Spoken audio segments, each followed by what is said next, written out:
The boredom of normalcy and the numbness of mediocrity stiffens your passions. I was so sick of myself. I was so bored in my life, man. I was so tired of being mediocre. I was mediocre because I wasn't doing the things to be exceptional. I was losing my mind, man. Going door to door selling life insurance at a debit company. You ever say to yourself, man, it's got to be more to my life than this? If you've ever said that, that's because it is. You got to go and get at that. If you don't do it, life becomes real normal and real mediocre to you. If normal is getting on your nerves, then you got to change something, because that shit get on your nerves, man. Being mediocre was driving me crazy. When I was homeless, man, it just pushed me.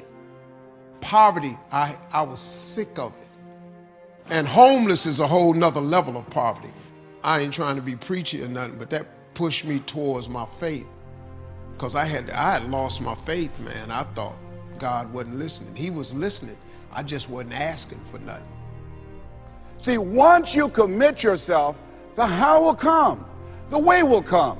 You will figure it out. You want to begin to just challenge yourself. You want to stretch yourself because you really don't know what you can't do. And I want to challenge you right now about raising your goals and stretch yourself. You really have to stretch yourself to discover your stuff. See, I think that there are not many people that come to seminars or that will watch a program of this nature. Why? Most people are just satisfied to where they are. 87% of people go to jobs that they hate. On Monday morning, the heart attack rate increases over 35%. The heart said, didn't I tell you I didn't want to go, and attack them. So you want to find out what resonates with you. You have the ability to do more than you can ever begin to imagine.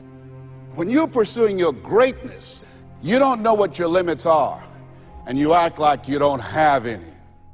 I want you to think about the goals that you want to achieve, and I really want to challenge you to make up your mind that you're going to make that happen for yourself. When I was a little boy, my goal was to just buy groceries for our family. It was to buy clothes for my brothers and sisters. But who would have thought, anybody looking in on this kid and these 7 children, you have the ability to do more than you can ever begin to imagine. No one could have convinced me that I would be doing what I'm doing right now. You were born to do something great with your life, regardless of where you come from, regardless of what you've been carrying with you. We put this gun to our head every day that tells us we're not enough.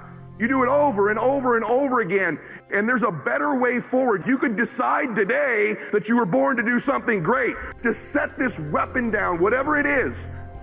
The most difficult thing I've ever done was to believe that I can do what I'm now doing.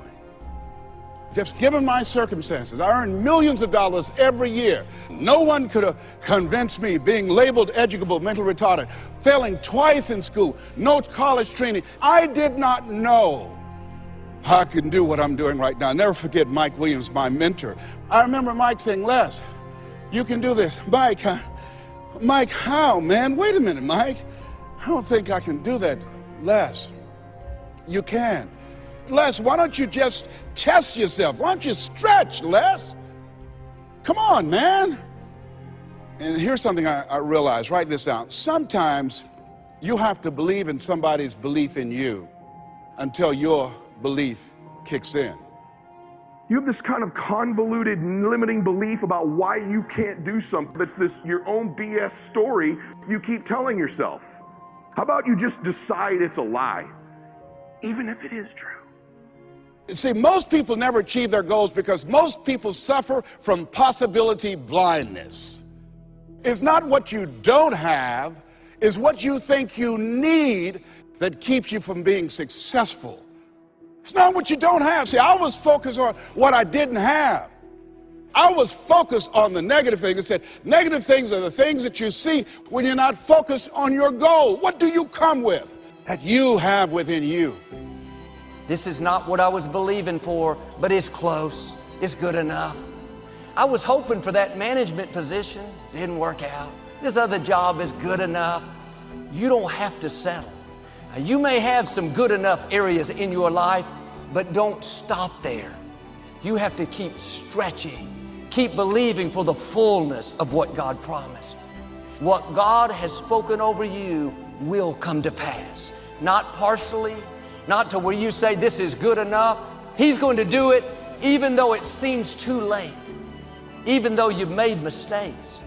God has some of these who would have ever thought blessings coming your way.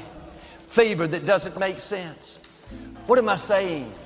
Don't settle for a watered down version of what God promised you. There are dreams He's whispered to you in the night. Things that seem so big, that may seem so unlikely.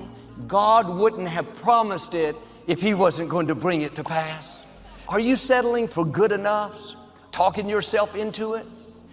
Thoughts will tell you all the reasons why it's not going to happen for you. You're too old. You've made too many mistakes. You don't have the talent, the resources. None of that stops our God. There are some far out things God has in your future. Goals and dreams that you can't accomplish in the natural. The good news is God knows how to do the extraordinary. But sometimes the reason we settle is life hasn't turned out the way we thought. Unfair things have happened. Now we've lost our passion. The truth is, we've all had bad breaks. We can all find a reason to live offended, angry, but if you'll refuse to settle, on the other side of that hurt is a new level of your destiny. Press past the disappointments. Press past those lonely nights. What if my father would have settled in poverty? I wouldn't be up here. What if Joseph would have settled in bitterness, betrayed by his brothers? He would have never become the prime minister of Egypt. Amazing things await you if you just don't settle. The enemy would love for us to get so discouraged, so disappointed that we settle on the way to our destiny. This is what happened with the Israelites. God brought them out of slavery, made it next door to the promised land. But when they saw how big the people were, they became too discouraged to believe. They settled in the desert. And I believe many of you are next door to your promised land. The question is, are you going to settle there, or are you going to stir your faith up? These giants may be big, but I know my God is bigger. This financial difficulty, this trouble at work, but I know God is still on the throne. I know today I'm not looking at settlers, I'm looking at overcomers. I'm looking at victors, not victims.